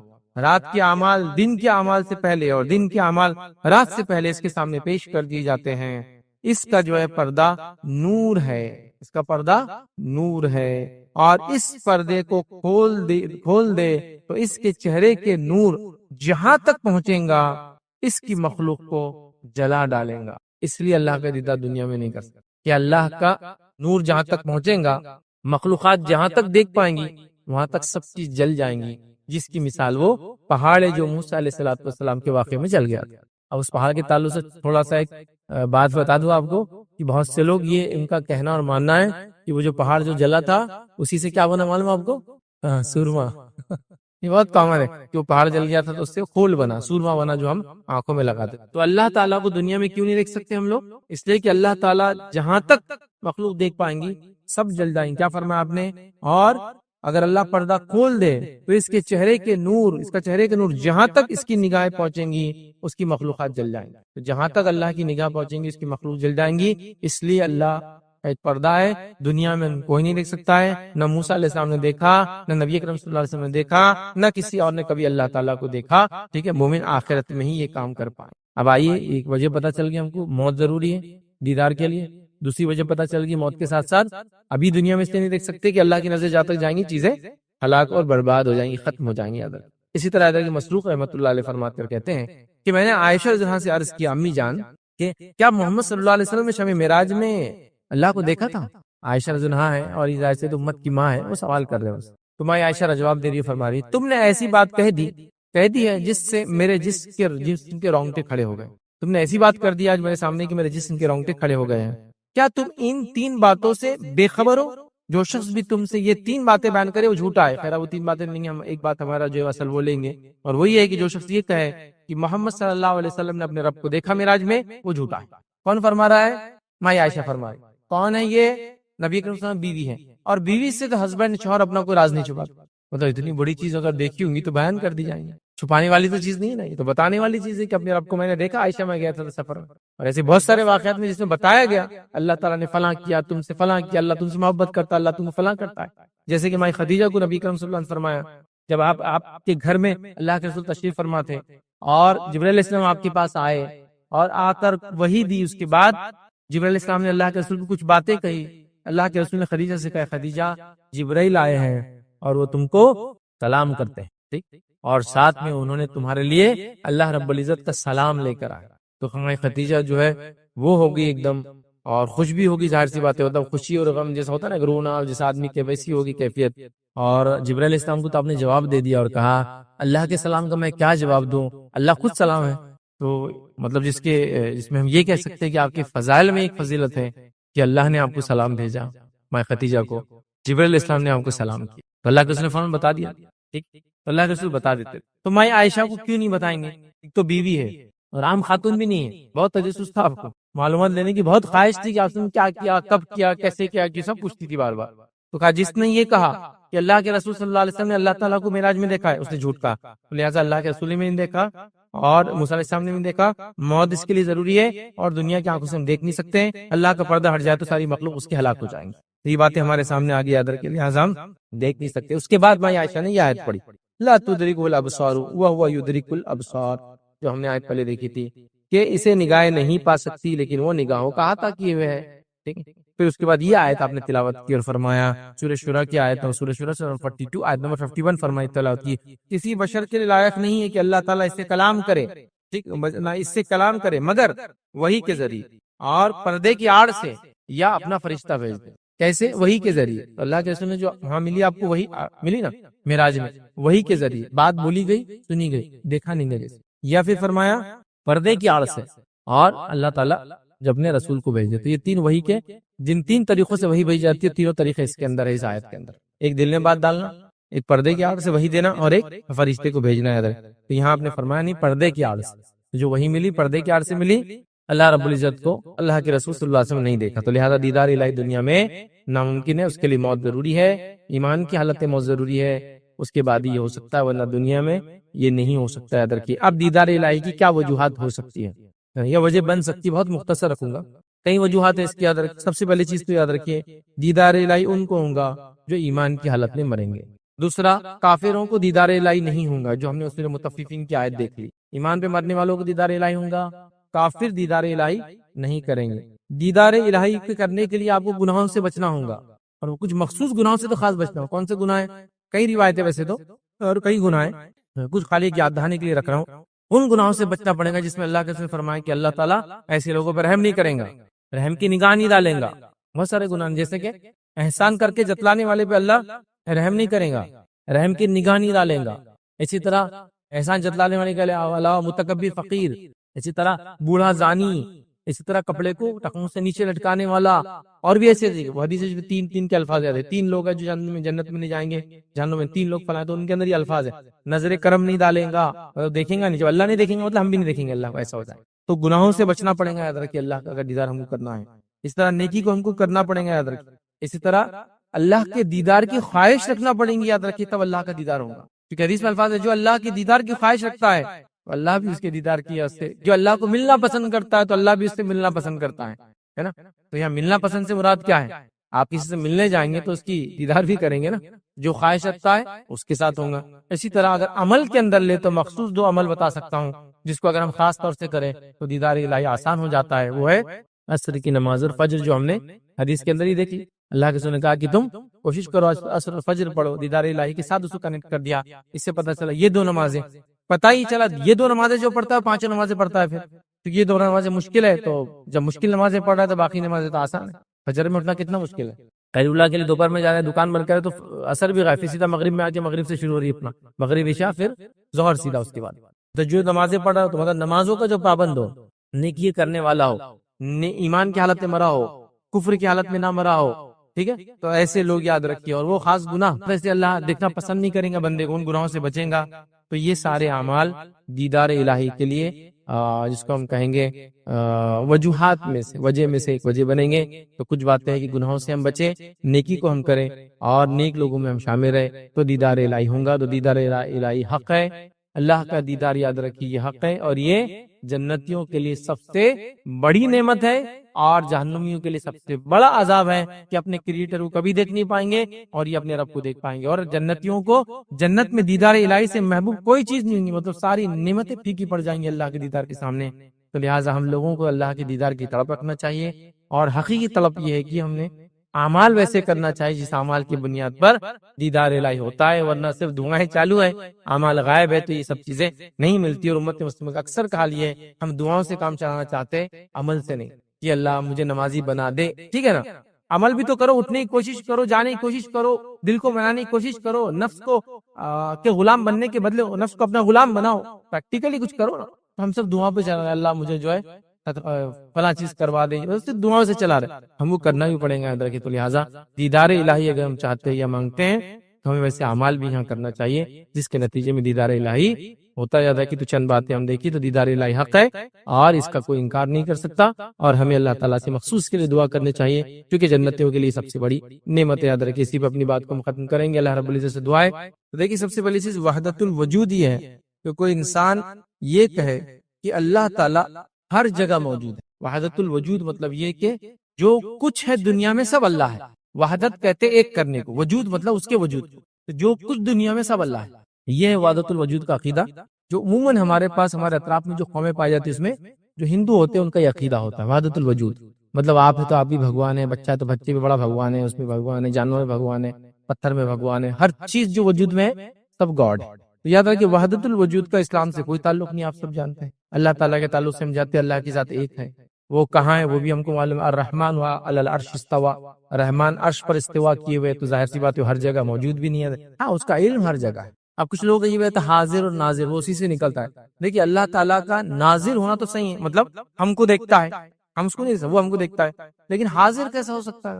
آپ کسی چھوٹے سے گورنمنٹ آفیسر کو حاضر نہیں کر سکتے، کسی اسکول کالج میں جا کے پیون کو اپنے سامنے حاضر نہیں کر سکتے. اللہ کو حاضر کیسے کرتے؟ تو ناظر اللہ دیکھنے والا ٹھیک ہے، حاضر نہیں، لیکن ہاں اس کے علم سے اس کو ہر چیز کا پتہ ہے. اگر کوئی کہے کہ اللہ کا علم ہر جگہ موجود ہے، ٹھیک ہے، اس میں کوئی مسئلہ لیکن اللہ نہیں ہے اندر کہتے. تو لہٰذا وحدت الوجود کیا ہے؟ ہر چیز اللہ ہے، ہر شے اللہ ہے، ہر جگہ اللہ ہے، ہر جگہ وہ موجود ہے. یاد رکھیے اور اللہ رحم کرے. یہ نان مسلم عقیدے کا اثر مسلمانوں پر بھی ہے. یاد رکھیے اس کے نتیجے میں بہت سارے لوگوں کو آپ دیکھیں گے کہتے ہیں اللہ ہر جگہ ہے. میں نے تو ایک چھوٹا سا کلپ تھا جس میں کہیں شاید مناظرہ ہو رہا تھا، انہوں نے اعلان کر دیا ہے کوئی اس مجمع میں اہل حدیث جو آ کے ہم سے سوال کرے. ایک نوجوان چلا گیا اور وہ بیچارے جو عالم صاحب اعلان کر رہے تھے سوال کر لیا. اس نے کہا کہ آپ نے کہا کہ اللہ تعالیٰ ہر جگہ، تو بولے ہاں. تو کیا اللہ تعالیٰ بولے پیخانے میں بھی؟ تو بولے ہاں. ہر جگہ بولے تو ہر جگہ ہے. جانوروں میں بھی؟ تو بولے ہاں. تو پھر اس نے کہا کہ پھر آپ کے عقیدے میں اور نان مسلم کے عقیدے میں کیا فرق ہے؟ وہ بولے جانور ہر چیز میں. تو بہرحال انہوں نے کوئی جواب نہیں دیا. تو یہ بہت تعجب خیز بات ہے. تو بہرحال یہ وحدت الوجود ہے. مسلمان وحدت الوجود کا قائل نہیں ہو سکتا ہے کیونکہ یہ اسلامی عقیدہ نہیں ہے، نہ اس کی تعلیم قرآن نے دی، نہ سنت نے، نہ اللہ کے رسول صلی اللہ علیہ وسلم نے اور صحابہ نے کبھی ایسا کوئی عقیدہ رکھا کہ اللہ ہر جگہ موجود ہے، ہر جگہ حاضر ہے. اس ٹائپ سے نہیں کیا جاتا. لہٰذا یہ عقیدہ بدعقیدگی ہے، جو اس سے مرے گا یاد رکھیے وہ جہنم میں جائیں گا. اللہ تعالیٰ اس تمام قسم کی بدعقیدیوں سے ہماری حفاظت کرے. جی اسٹارٹ کر رہے ہیں بچوں کے لیے 2 تاریخ سے اور 15 تاریخ سے، تو اس کے لیے مبارکباد آپ کو. اور میں یہ چاہتا ہوں کہ جو اس میں بیسک جو ہے آج کل جو لینگویج پہ کمانڈ ہونا ضروری ہے، چاہے انگلش ہو، مراٹھی ہو، اردو. بچہ 9th 10th تک آ جا رہا اور اس کو جو ہے تو اسکول میں جب برابر تعلیم نہیں ہونے سے وہ جو ہے تو مراٹھی بھی نہیں آ رہی برابر، نہ اردو آ رہی اس کو. اور انگلش میڈیم میں تو کہیں اسکول لے جائے تو انگلش بھی اس میں نہیں آ سک رہی اس کو. تو پھر پورا فاؤنڈیشن جو ہے تو اسکول پہ ڈیپینڈ رہتا. جب 11 12 میں آگے جاتے ہیں تو وہ ٹیچرز بھی بلیم کرتے کہ فاؤنڈیشن ہی اچھا نہیں ہے اس کا تو کیسا ہوگا. تو آپ اس کے ساتھ ساتھ جو ہے تو ایک بیسک جو ہے بچوں کو کم سے کم مراٹھی اچھی آنا چاہیے، اس کو سمجھنا چاہیے، لکھنا آنا چاہیے. اسی آپ اس کو بھی اٹیچ کر دیجیے، اردو اور مراٹھی بھی. بھائی نے سوال کیا کہ جو ہم لوگ انسٹیٹیوٹ کھول رہے ہیں تو اس میں بیسک لینگویج کا بھی کریں. تو دیکھیے میں لینگویج کے لیے ہم نے خاص طور سے اس میں پروویژن کیا ہے، ایک ٹیچر ہی اس میں اپوائنٹ کیا ہے جو لینگویج پڑھائیں گا. چونکہ ظاہر سی بات ہے بچہ کوئی بھی اسٹریم سے آیا ہوا، اب انٹرویو کے لیے جا رہا ہے، جاب کے لیے اورینٹیڈ کورس کر رہے ہیں، تو انٹرویوز میں انگلش بہت ضروری ہے. ہم نے ایک لینگویج کو تو اس میں کور کرنے کی کوشش کی، انگلش ہم پڑھائیں گے. لیکن مسئلہ یہ ہے کہ بچے اس پہ دھیان نہیں دیتے. دیکھیے آپ کتنا بھی آپ میں علم ہو لیکن جب تک آپ ایکسپریس نہیں کر پائیں گے، چلیے لکھ کر نہیں لیکن کم از کم انٹرویوز میں تو کیا ہو رہا ہے، آپ کے پاس میں جاب کے لیے آ رہا ہوں تو آپ تو سوال کریں گے نا مجھ سے. اب سوال انگلش میں ہو رہا ہے، جواب آپ دے نہیں پائیں گے تو کیا ہوتا ہے، آپ کا کتنا بھی بڑا مشکل ہوتا. ہاں کوئی وہ سائنسداں لیول کے انسان ہے تو لوگ اس کو پھر کاؤنٹ نہیں کرتے. ریسرچر ایک بہت بڑا تو لوگ بولتے ہیں خاموشی رہتا تو لوگ ان کے پیچھے رہتے ہیں. لیکن عام آدمی کا تو حال ایسا نہیں کہ اس کے پیچھے کمپنی پڑی رہیں گے نا، ایسا پاسبل نہیں ہوتا. تو لہٰذا ہم نے اس کو بھی کیا ہے. اور آپ نے جس طرف اشارہ کیا ہے کہ بچے مطلب اسکول میں پڑھ رہے لیکن پڑھتے نہیں ہے، تو اس کو ہم لوگ جنرلی کہتے ہیں BMR بولتے ہیں ہم اس کو، بیسک میں روڑا.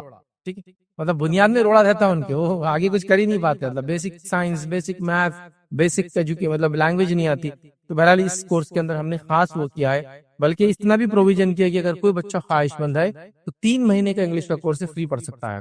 بس انٹرویو کے لیے مطلب ریڈی کرنے کے لیے، اس کو انٹرویو ریڈی جس کو بولیں گے ہم بنانا چاہ رہے بچوں کو، تو لینگویج آنا ضروری. تو اردو ہم نے انگلش کا تو کر لیا ہے، دوسرے لینگویجز کے تعلق سے ہو سکتا ہے حالات بنے تو ہم انشاءاللہ اس کو بھی انٹروڈیوس کریں. بٹ یہ لینگویج کو تو ابھی انگلش کے طور پہ ہم نے اس میں کیا ہے. اور گزارش کروں گا جو پیرنٹس سن رہے ہیں، بچوں کو کچھ نہ ہو سکے تو کم سے کم ایک لینگویج میں تو مہارت حاصل کروائیے. نہ وہ اردو بول پاتا ہے ڈھڑکی، نہ انگلش کو بولنا آتی ہے، اور مراٹھی کا تو بہت برا حال ہے مسلمان بچوں کا. ٹھیک ہے، ریجنل لینگویج مراٹھی کا اس لیے کہہ رہا ہوں کہ دوسرے اسٹیٹس میں ایسا ایشو نہیں ہے. میں انڈیا میں کئی جگہ گھوما ہوں، آپ جائیں گے ساؤتھ انڈیا میں جائیں گے تو کوئی مسلم آپ کو نہیں ملے گا جو بولے گا مجھے تیلگو، ملیالم، کنڑ اور تمل نہیں آتی. وہ آپ سے بات کریں گے اور مولوی صاحب کیسے کیا ہے، اور ادھر شروع ہو جائیں گا اس کی زبان میں، پھر آپ سے بات کریں گے پھر ادھر شروع اپنی زبان میں. تو گویا اس کو اپنی ریجنل لینگویج بھی آتی ہے اور اردو بھی بولتا ہے. آپ کرناٹک میں جائیں گے تو آپ پریشان ہو جائیں گے. کرناٹک ایک بہت ہلی اسٹیٹ ہے، معلوم، پورا پہاڑی علاقہ ہے. اور پہاڑی علاقوں کی خصوصیت کیا ہوتی ہے، اسکیٹرڈ پاپولیشن ہوتی ہے، تھوڑی تھوڑی آبادیاں الگ الگ مقامات پہ رہتی ہے. اور جہاں بھی پہاڑی علاقے ہوتے ہیں ملٹیپل لینگویجز بولی جاتی ہیں، ہر درہ اپنی لینگویج ایجاد کرتا ہے. تو آپ کرناٹک جائیں گے تو اتنے ملٹیپل لنگول ان کو پائیں گے کہ آپ بولیں گے اتنی زبانیں کیسے بول لیتے ہو.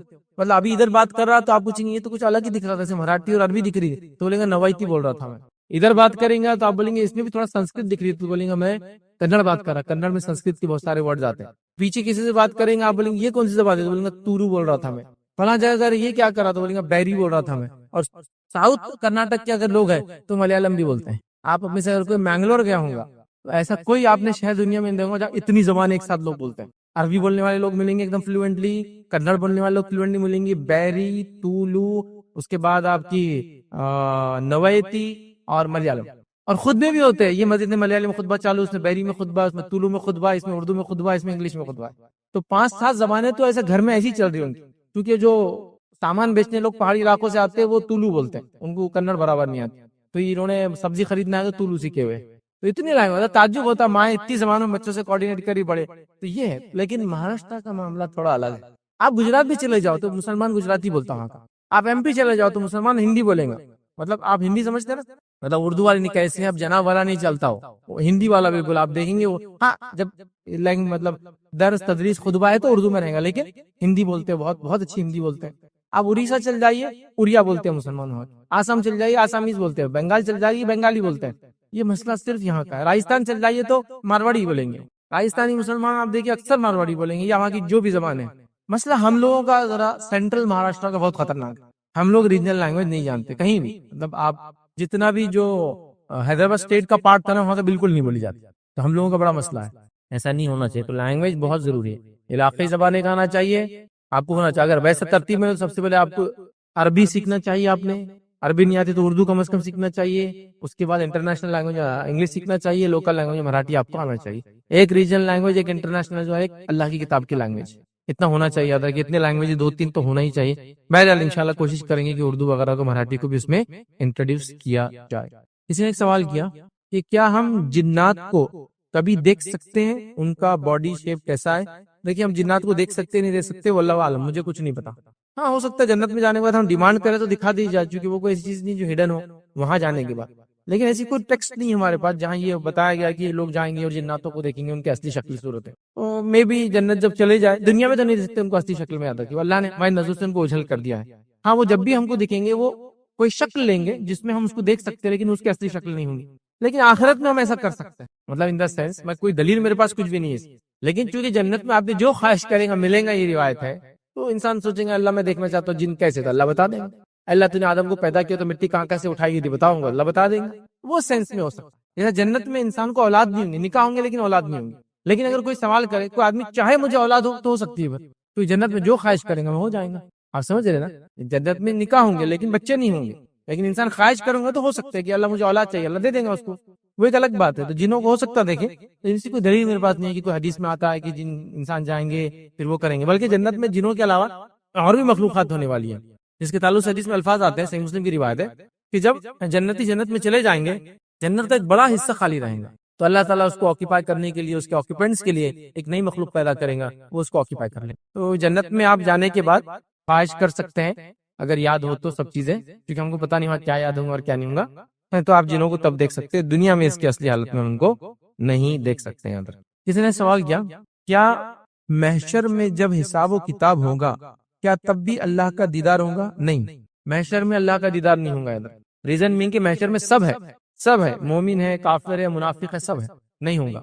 محشر میں بھی جب اللہ کے بارے میں حاضر ہونے کے بارے میں کچھ باتیں آتی ہیں، جھکنے کی دیکھنے کے بارے میں نہیں آتی، جھکنے کے بارے میں بات آتی ہے. اس کے بارے میں یہ ہے کہ جب اللہ حکم دے گا جھکنے کا تو لوگ جھک پڑیں گے، مومن جھک پڑیں گے.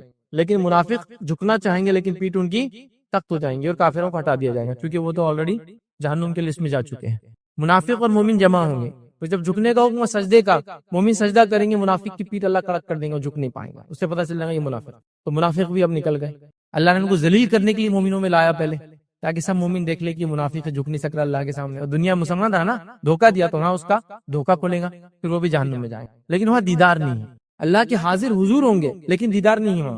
دیدار جنت میں حضور ہونا مطلب اللہ ہوں گا، لوگوں کو اس کی ہیبت معلوم ہوں گی لیکن دیکھیں گے نہیں. ٹھیک ہے. تو بہرحال یہ اس زمانے پر ظاہر سے محشر میں بھی اللہ تعالیٰ کا دیدار نہیں ہوگا، احساس ہوگا، جھکیں گے مومن، منافق سجدہ نہیں کر پائیں گے، کافر جہنم میں ڈالنا شروع کر دیے جائیں گے، لیکن وہاں بھی دیدار نہیں ہوگا. السلام علیکم. بھائی میرا کوسچن ہے آپ سے کہ ریگارڈنگ کی اللہ سبحانہ تعالیٰ کی ہمیں ریپلیس کر دے گا اگر ہم ہماری عبادت ہی صحیح نہیں ہوگی. بیکاز اللہ کی شاید میں نے سنا تھا کہ اللہ کی سنت ہے کہ وہ ریپلیس کر دیتا ہے بیٹر لوگوں کے لیے، عبادتوں کو ریپلیس کر دیں گے. اگر کمزور ہوں گی تو اچھی کر دیں گے. جی بھائی نے سوال کیا کیا اللہ تعالیٰ روز قیامت عبادتوں کو ریپلیس کریں گا، تاکہ ایک بندہ مومن جو تھا، ٹھیک ہے، گناہ ہوئے، اس کی خطائیں ہوئی، کہ مسلمان تھا، تو کیا ایسا کچھ ریپلیس ہوگا؟ تو پہلی چیز تو یہ اللہ کا فضل ہے، یاد رکھیے، جو قرآن نے بیان کیا کہ اللہ رب العزت کیا کرتا ہے، ان الحسنات یذہبن السیئات، نیکیاں جو ہم زندگی میں کرتے ہیں، حسنات ریپلیس کر دیتی ہے سیئات، گناہوں کو، برائیوں کو. تو لہذا دنیا میں جو ہم نیکی کرتے ہیں اس سے ہماری گناہ ریپلیس ہوتے رہتے ہیں. اللہ تعالیٰ یہ کے فضل ہوتا ہے. اسی طرح گناہ جب کرتے تو ایک گناہ لکھا جاتا ہے، جب نیکی سوچتے ہو تو ایک نیکی لکھ دی جاتی ہے، اور کر لیتے تو پھر 1 سے 10، 10 سے 700 اور 700 کی ملٹیپل ٹائم لکھا جاتا ہے. ایک گناہ کا ایک گناہ لکھا جاتا ہے. گناہوں کو نیکیوں سے اللہ مٹاتے رہتا ہے. فضل ہے. نیکی کا سوچنے پر ایک نیکی لکھ دی جاتی ہے، کرنے پر 1 سے 10، 10 سے 700 یا 70، 70 سے 700، 700 سے بھی multiple ٹائم کر دیا جاتا ہے. اس کا فضل ہے. اسی طرح آخرت میں بھی ایسا ہوگا، کچھ چیزیں ریپلیس ہوں گی. جیسا کہ جامع ترمذی کی روایت ہے، نبی اکرم صلی اللہ علیہ وسلم نے فرمایا، اللہ تعالیٰ حکم دیں گے اس کی نمازیں حساب کیا جائے، تولی جائے، نمازیں اس کی تولی جائیں، حساب کیا جائے. فرشتے کہیں گے اللہ اس میں کمی ہے، تو اللہ کہیں گے ٹھیک ہے. نوافل دیکھو اس کی ہے کہ ایڈ کر دو اس میں. نوافل سے مراد سنت موقعہ، سنت اور نفل تینوں ہوتی ہے. عبادتوں کی 2 ہی قسمیں ہوتی، فرض اور نفل. فرض نماز اور نفل نماز. فرض نماز جیسا فجر کی 2 رکعت، اس کے اندر بعد میں 2 رکعت نفل ہے، لیکن وہ نفل موقعہ نفل ہے، اس کو کہتے ہیں سنت موقعہ. ٹھیک ہے. تو سنت موقعہ بھی نفل کی قسم ہے، سنت بھی نفل کی قسم ہے، اور نفل کو نفل بھی بولتے ہیں ہم لوگ. ٹھیک ہے. تو لہٰذا اللہ کا نفل ہے ڈال دو، تو پھر اس کی نفل کو فرض کے ریپلیسمنٹ میں ڈال دیا جا رہا ہے. دیکھیے اللہ کا فضل، پڑھا تو تھا نفل، کمپنسیٹ کریں گی انشاءاللہ فرض. اس لیے نفل کا ذخیرہ بھی اپنا بڑھاتے رہنا چاہیے. جو کوتاہیاں خطائیں ہوتی ہے اللہ انشاءاللہ اس کے ذریعے اس کو تول دیں گا. تو بہرحال نماز میں ریپلیسمنٹ ہو رہا ہے، یہ مل رہا ہے.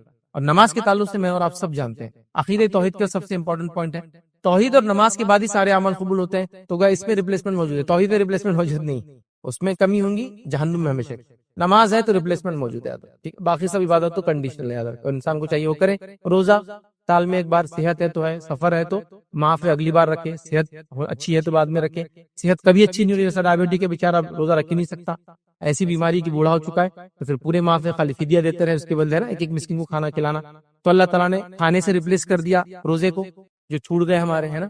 اسی طرح بہت ساری بات ایسے، تو کچھ چیزوں کا ریپلیسمنٹ ہے، کچھ کا نہیں ہے. تو نماز اور روزے کے تعلق سے کچھ باتیں بتا دی. حتیٰ کہ ہمارے وارثین بھی ہمارے روزے رکھ سکتے ہیں. جیسا کہ میرا کوئی وارث تھا، اس کے فرض روزے اور کچھ منت کے روزے باقی تھے، مجھے پتا تھا انتقال ہو گیا، میں رکھ سکتا ہوں.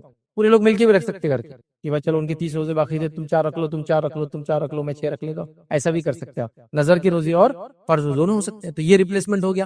دوسروں کے روزے سے میرا ریپلیس ہو رہا، دوسروں کی نظر پوری کرنے سے میری نظر پوری ہو رہی. اور نمازوں کے بارے میں آتا آخرت میں ہوں گا یہ کہ وہ ریپلیسمنٹ بنیں گی. تو کچھ عبادتیں، لیکن ہر جگہ ایسا نہیں ہوں گا. اس بات کو سوچ کے چلے. جہاں تھا کچھ انسٹنسز میں نے آپ کے سامنے رکھنے کی بہرحال کوشش. سوال آیا کہ حدیث میں اللہ کے کچھ کیریکٹرسٹکس آتے ہیں جو انسانوں جیسے ہی ہے، ایسے میں وسوسے آتے ہیں، امیجن کرنے لگ جاتے ہیں اللہ کو، ایسے میں ہم کیا کریں؟ دیکھیے یہ سوال کا بہت تفصیلی جواب آلریڈی میں دے چکا ہوں. میرا ایک پورا لیکچر اس کا نام ہے وسوسوں کی حقیقت اور اس کا علاج. بہت پاپولر لیکچر ہے الحمدللہ. کافی جو سائیکیٹرسٹ کاؤنسلنگ کی جن لوگوں کو ضرورت تھی، وسوسے بہت کثرت سے آتے ہیں اللہ کے بارے میں، نماز کے بارے میں، روزے کے بارے میں، وضو کے اندر شک ہوتا ہے، سب کا جواب، پیشاب نکلا سوچ آتی، سب کا جواب میں نے بہت ان ڈیٹیل ان ڈیپتھ دیا ہوں. آپ اس کو دیکھ لیں. لیکن پہلا آپ کا سوال کیسا ہے؟ کچھ ایسی کیریکٹرسٹک جو انسانوں اور اللہ کی ایک جیسی ہے، اس کا کیا معاملہ ہے؟ تو پہلی چیز، اللہ کے تعلق سے ہمارا یہ عقیدہ یاد رکھے، لیس کمثلہ شیء وہو السمیع البصیر. لیس کمثلہ شیء، یہ اصول ہے، مطلب اللہ کے جیسا کچھ بھی نہیں ہے. یہ اصول ہے. قرآن میں آ رہا ہے اللہ کے 2 ہاتھ ہے، لیکن اصول لیس کمثلہ شیء. کیسے ہم کو نہیں پتا کہ تو اس کی جیسی کوئی مثل نہیں ہے. اب جب اس کی کسی کو مثل نہیں ہے تو ہم سوچیں گے کیسا؟ جنت کے بارے میں آ رہا ہے کہ کسی انسان نے گمان نہیں کیا اتنی اچھی ہے. جہنم کے بارے میں آ رہا ہے گمان نہیں کیا اتنی خطرناک. تو اللہ کی ذات کے بارے میں تو گمان بھی نہیں آ سکتا. تو لہٰذا یہ اصولی بات ہے. تو اللہ کو 2 ہاتھ ہیں، لیس کمثلہ شیء، اس کے جیسا کچھ نہیں. مطلب کیسے ہم کو نہیں معلوم. حدیث میں اللہ کے 2 ہاتھ ہیں اور دونوں سیدھے ہیں. کیسے؟ لیس کمثلہ شیء، ہم نہیں جانتے کیسے. بس اس کی ذات کو جیسے لائق ہے ویسے ہے. 2 ہاتھ دونوں سیدھے. حدیث کے اندر یہ بھی آتا ہے کہ اللہ تعالیٰ جو ہے قدم ہے اس کو. حدیث میں آتا ہے جب بندہ چل کے آتا ہے تو اللہ دوڑ کے آتا ہے، قدم ہے. قرآن کے اندر آتا ہے کہ اللہ کو پنڈلی ہے. کیسی؟ لیس کمثلہ شیء، ہم نہیں جانتے کیسے، لیکن پنڈلی ہے. قرآن کے اندر ہے جب پنڈلی دکھا دی جائیں گی. ایک روایت کے اندر ہے کہ جہنم آواز دیں گے، اللہ کوئی ہے اور ڈالا جائے، کوئی ہے اور ڈالا جائے، کوئی ہے اور ڈالا جائے. اللہ کہیں گا نہیں ہے، سب چلے گا. مشرک جتنے کافر اور مشرک تھے سب چلے گئے جہنم. لیکن پھر بھی آواز دیں گی. اللہ اپنا قدم اٹھا کے اس میں ڈال دے گا. جہنم پناہ مانگیں گے، اللہ معافی چاہتی ہوں. تو قدم کا لفظ وہاں بھی آ گیا. پنڈلی کا لفظ قرآن میں آیا. پنڈلی دکھائی جائیں گے اور اسی سے اپنے رب کو ہم سب سے پہلے پہچانیں گے. کیونکہ اللہ تعالیٰ ہمارے سامنے آئیں گا. وہ حدیث بہرحال میں نہیں رکھا، ٹائم نہیں تھا. اللہ تعالیٰ جو بندوں کے سامنے آئیں گا پردے کی آڑ سے آئیں گا اور کہیں گا میں تمہارا رب ہوں. لوگ کہیں گے نہیں تو ہمارا رب نہیں، کیونکہ پردے کی آڑ سے آئیں گا تو لوگ شناخت نہیں کر پائیں گے. پھر پنڈلی دکھائی جائیں اور لوگ شناخت کر لیں گے. کیسے؟ پنڈلی کی کیا کیفیت ہوں گی واللہ عالم. لیس کمثلہ شیء، اس جیسا کچھ نہیں. ٹھیک ہے نا؟ ہے کیسی کیفیت نہیں. اللہ تعالیٰ بات کرتا ہے، کلام کرتا ہے. تو کلام کے لیے ہونٹ، منہ، زبان ہے؟ لیس کمثلہ شیء، ہم کو نہیں پتا، لیکن کلام کرتا ہے، بات کرتا ہے. لیکن ہم کو بات کو کیا کیا لگتا ہے؟ زبان لگتی ہے. خالی زبان سے بات نہیں ہوتی، ہونٹ بھی لگتے ہیں. خالی ہونٹ سے بات نہیں ہوتی، زبان طرف کو لگنا پڑتا ہے. ہوا میں نہیں ہوتا ہے، زبان کو ہوا میں لال نہیں ہوتا ہے. یہ سب ہے. تو کیا اللہ کو بھی یہ آرگن ہے؟ واللہ عالم. اللہ کو چہرہ ہے نا؟ وجہ کا لفظ کئی جگہ آیا، چہرہ ہے اللہ کا. کیسا ہے؟ کیا اس میں آنکھیں اور ویسی ناک منہ ہے؟ واللہ عالم. لیس کمثلہ شیء، اس جیسا کچھ بھی نہیں. تو ہم نہیں جانتے. واللہ عالم. اللہ کو آنکھیں ہیں، اللہ کو انگلیاں بھی ہیں. ایک روایت میں اللہ کی انگلیوں کے بیچ میں ان مومن کے دل ہوتے ہیں، جدھر چاہتا ہے وہ الٹا الٹ پلٹ کرتے رہتا ہے. تو کتنی انگلیاں ہیں؟ واللہ عالم. لیس کمثلہ شیء، اس جیسا کچھ نہیں. تو ہم نہیں مانتے. کیا انگلیوں میں ناخن وغیرہ ایسے؟ واللہ عالم. ہم کچھ نہیں جانتے، کیفیت کے بارے میں کچھ نہیں جانتے. جو بتایا گیا اس کو مان لیتے. ایک روایت میں کہ اللہ کے سناتے میں نے اللہ کو اپنے رب کو کل رات خواب میں دیکھا اور اس نے میرے سینے پر چھوا اور اس کے انگلیوں کے ٹھنڈک میں نے اپنے سینے پر محسوس. تو یہاں انگلیاں آ گئی. کتنی ہم کو نہیں پتا. کیسی ہوں گی ہم کو نہیں پتا. جیسے اس کے ذات کو لائق اور زیبا ہوں گی ویسے. اللہ نے استوا کیا، یہ بھی اس کا کیریکٹر. بیٹھنا، سوار ہونا، اس کو استوا بولتے ہیں. جیسا کہ بادشاہ کا سیاہسن پہ بیٹھنے کو بولیں گے بادشاہ کا استوا، سیاہسن. اللہ کا استوا کیسے ہوا عرش پر ہم نہیں جانتے، کیفیت ہم نہیں جانتے. ٹھیک ہے. امام مالک سے سوال ہوا استوا کیا ہے، تو بڑی اچھی بات کی، وہ اصولی بات بن گئی، وہ اللہ کے کیریکٹرسٹکس یا اس کے بارے میں اصولی بات ہے. الاستوا معلوم، وہ کہتے استوا کیا معلوم، وکیف مجہول، وہ کیسے ہوا ہم کو نہیں معلوم، وہ ہم کو نہیں پتا کیسے ہوا.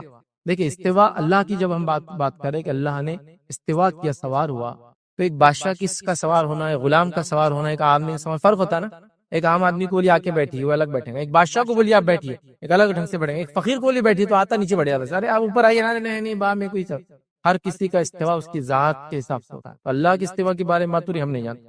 الاستوا معلوم ہے، استوا کیا سب کو، الاستوا مطلب بس بیٹھنا سب کو معلوم ہے. وکیف مجہول، اللہ کے بارے میں جب بات آ رہی ہم کو نہیں معلوم کیسا ہوتا. آگے انہوں نے فرمایا الاستوا معلوم وکیف مجہول، اور آگے فرمایا اور اس کے بارے میں سوال کرنا، وہ سوال بھی بدعت، اور اس کے بارے میں سوال کرنا بدعت ہے، اس لیے کہ صحابہ نے کبھی اللہ کے رسول کے بارے میں سوال نہیں کیا. بیچ میں اور ایک جملہ میں بھول رہا ہوں، تو بہرحال یہاں استوا کے بارے میں اصولی بات پتہ چلی. تو اللہ کی ہر چیز کے بارے میں ہم کیا بولیں گے، جیسے اللہ کی ذات کو لائق اور زیبا ہے ہم نہیں جانتے. تو آپ کا جو سوال تھا، بہت سارے کیریکٹرسٹکس جو انسانوں میں آتے ہیں وہ اللہ میں بھی، اب یہ تو میں نے فزیکل لیا، اب فزیکل کے علاوہ لوگ تو اللہ سنتا ہے، ہم بھی سنتے ہیں، وہ ویسا سنتا جیسا اس کی ذات کو لائق اور زیبا ہے. ہم لوگ تو کتنا لمیٹڈ ہے، میڈیم لگتا سننے کے لیے، ہوا نہ ہو تو سنے بھی نہیں آتا ہوں، کان کام نہ کر رہا تو سنے نہیں آتا ہوں، مشین لگانا پڑتی ہے نا.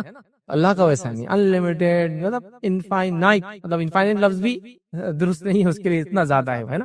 بہرحال ٹھیک ہے. تو لہٰذا سننا، دیکھنا، باخبر ہونا، علم ہونا، یہ تو پھر جو جس کو بولیں گے انسان بھی علم حاصل کرتا ہے، اللہ کو علم ہے، انسان بھی دیکھتا ہے، اللہ بھی دیکھتا ہے، لیکن اللہ کا دیکھنا کیسا ہے، اس جیسا کچھ نہیں ہے بھائی. لمٹ لیس انفائنائٹ جس کو بولتے ہیں، اس بات کو ہم یاد رکھیں. اب انہوں نے آگے کہا اب جیسا ہوتا ہے تو وسوسے آتے ہیں، پھر اب یہ وسوسے آتے ہیں. دیکھیے ایسے وسوسے ہر مومن کو اس کی عمر میں جب بھی وہ نماز روزے کا پابند ہوتا ہے جب سے آنا چالو ہو جاتا ہے. اللہ کو یاد کرا تو ایک تصویر نظر آتی ہے، اللہ کو یاد کرا تو شیطان نظر آ رہا، اللہ کو یاد کرا تو بت نظر آ رہا، اللہ کو یاد کرا تو انسان نظر آ رہا، اللہ کو یاد کرا تو کوئی بھی کیریکٹر، عالم صاحب، حافظ صاحب، یہ پڑوسی، فقیر، کچھ بھی دکھ رہا ہے. یہ کہاں سے ہو رہا ہے؟ یہ شیطان کا. اب یہ وسوسے آنا کیا آپ کی ایمان کی کمزوری کی علامت ہے، آپ کی برباد ہونے کی علامت ہے، آپ کی جہنمی ہونے کی علامت ہے، آپ کے ڈپریس ہونے کی علامت ہونا چاہیے؟ نہیں. آئیے اس کے بارے میں واقعہ سنتے ہیں. نبی اکرم صلی اللہ علیہ وسلم کے زمانے میں ایک شخص، ایک صحابی ہے کہ اللہ کے رسول، مجھے اللہ کے بارے میں وسوسے آتے ہیں. ایگزیکٹ وہی سوال جو آپ نے کیا، اللہ کے بارے میں وسوسے آتے ہیں، اور اتنے ڈینجر آتے ہیں، حدیث میں ڈینجر لفظ نہیں لیکن ان میں بہت خطرناک، اتنے ڈینجر آتے ہیں کہ بولنے سے اچھا میں چاہتا ہوں کہ میں جل کے کوئلہ بن جاؤں، میں جلا دیجیے کو مجھے اور کوئلہ بنا دے. انسان جل کے کوئلہ بنا دے گا نا، آگ میں جل جاتا تو کیسے کوئلہ بن کے، جھاڑ کوئلہ بنتا زمین میں دب کے کئی صدیوں بعد، تو انسان جل گیا تو کوئلہ بن جا، جل کے کوئلہ. بولنا میرا دل نہیں چاہتا. کتنے گندے وسوسے آ رہے اس کا مطلب. نبی اکرم صلی اللہ علیہ وسلم کیا فرما رہے معلوم آپ کو؟ شکر ہے اس اللہ کا جس نے شیطان کے فریب کو وسوسہ بنا دیا. وسوسے کا آنا ایمان کی علامت نہیں ہے، یا وسوسہ آنا خود ایمان نہیں ہے، یاد رکھیے وسوسہ آنا ایمان نہیں ہے، وسوسے کا آنا آپ کے ایمان ہے اس کی علامت ہے. لیکن وسوسہ خود سے ایمان نہیں ہے. میں نہیں بولوں گا کہ وسوسہ ہے تو ایمان ہے آپ کا، لیکن ایمان کی علامت ہے. کیونکہ چوری کرنے چور کہاں آتا ہے؟ جہاں مال ہوتا ہے. تو شیطان کس کے پاس آئے گا وسوسے ڈالنے؟ کافروں کے پاس، منافقوں کے پاس. ان کو تو برباد کر چکا ہے، جہنم کا ایندھن بنا چکا ہے. آپ کے اور میرے پاس، مومنوں کے پاس آئے. وہ صحابی کے پاس آ رہا تھا، بہت ڈینجر وسوسے. اتنے کیوں کہہ رہے؟ راح ہو جانا پسند کر رہا ہوں. تو آپ کو بھی اگر وسوسے آتے ہیں تو بالکل مت ڈریے، امیجنیشن آتا بالکل مت ڈریے، نکال کے پھینک دیجیے اس کو. اب بولے وہی تو پرابلم ہے، نکل رہا نہیں، وہ آنے دیجیے جتنے آتے ہیں. ٹھیک ہے، کوشش کیجیے وہ چلے جائیں. دیکھیے وسوسوں کا علاج کیا ہوتا ہے معلوم آپ کو؟ وسوسوں کا علاج ذکر و اذکار اور پڑھنے سے زیادہ خیال کا جواب خیال سے دینا پڑتا. آپ جیسا میں بتاتا ہوں، میں اچھا خاصا ہوں، کبھی کوئی پیٹ کا پرابلم نہیں مجھے، کبھی نہیں. وضو کو بیٹھا کی ہاں گیس آ رہی ہے ایسا لگا، کبھی پرابلم نہیں ہے میرے کو. وضو کو بیٹھا کی دیکھیے اب یہ شیطان آ جاتا آپ کے پاس. وضو کر کے اٹھے، اور یار گڑبڑ ہوگی لگا، چلو پھر سے جاتا، ہوا کچھ نہیں ابھی. لیکن یہ آپ کو کیا بولتا ہے؟ ہاں تیرا وضو ٹوٹ گیا. یہ آپ کی عبادتوں کو خراب کرنے یہاں سے حرکتیں شروع کرتا ہے. چلو اب یہ وضو میں آپ نے کچھ تو بھی رٹ کر لیا، اب جا کے کھڑے نماز کے لیے، اللہ اکبر، ہاتھ باندھے، ارے کارپوریشن میں ایک کام باقی ہے، ارے لائسنس کا رینیول باقی ہے. ہاں آیا اللہ کے رسول نے بیان کیا، جو چیز تم بھول چکے وہ یاد دلاتا نماز میں، ایک دم امپورٹنٹ چیز. ارے دواخانے میں کچھ چھوڑ کے آیا ہوا، بھول گیا تو نماز کو کھڑے ہو گئے، تب یاد دلائیں گے آپ. جب تک یاد نہیں دلائیں گے کچھ بھی. یہ اس کی حرکت، یہ کرنا ہی ہے اس نے. اب یہ کر کے کیا کرتا ہے؟ تو نماز خراب کرتا. دوسرا 3 رکعت ہو گئی، 4 رکعت ہوگی، 2 رکعت ہوگی، 1 رکعت ہوگی، نہیں 5 رکعت ہوگی، نہیں 7 رکعتوں میں ڈالیں گے گڑبڑ. اب اس کا کیا کریں گے آپ؟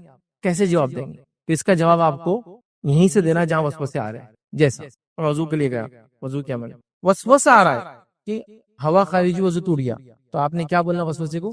نہیں ٹوٹا وضو نہیں کروں گا اب نہیں کروں گا وضو ایک بار کر لیا اور وضو ٹوٹا اگر ہوا خارج ہوئی تو اس کی علامتیں کیا حدیث میں آتا واضح ہے حدیث میں لاتے ہیں آپ سے فرماتے ہیں کوئی شخص شک کے بنیاد پہ وضو نہ کرے کہ ہوا خارج ہوئی ہے نہیں جب تک کہ دو چیزیں نہ ہو جائیں یا دو میں سے ایک نہ ہو جائے پہلا آواز سن لے یا بدبو آ جائے وضو نہیں کرنا ہے ریپیٹ نہیں کرنا ہے ورنہ آپ نے ایک بار کریں گے آپ کو اتنے وسوسے ڈالیں گا ہر وضو کو آپ کو 3 بار کرنا پڑے گا وضو کر کے اٹھے ایک بار اور کر لیتا وضو کر کے اٹھے ایک بار اور نہیں تو آپ کیا بولیں گے دل کو آج ایسی نماز پڑھنا ہے پھر وہ آتا شیطان آپ کے پاس بغیر وضو کی نماز ہوتی کیا جواب کیا تھا نماز کو بیٹا تم اتنے خیر خواہ نہیں تم نکلو بولو تم نکلو یہ خیر خواہ نہیں ہے آپ کا یہ آپ کو وسوسہ ڈال رہا ہے وضو ٹوٹا بول کے صرف سمجھیے اس بات کو آپ تو اس کو آپ کو مائنڈ سے کھیلنا پڑتا ہے تو آپ کو وسوسہ ڈال رہا یہ اللہ ہے تو اس کو بولنا میرا رب ایسا نہیں ہے اس کو وہاں جواب دینا اندر جیسا اس نے بول رہا یہ اللہ آپ اعوذ باللہ اتنا خطرناک وسوسہ آ گیا میرے کو اللہ کے بارے میں نہیں ویسا نہیں یہ اللہ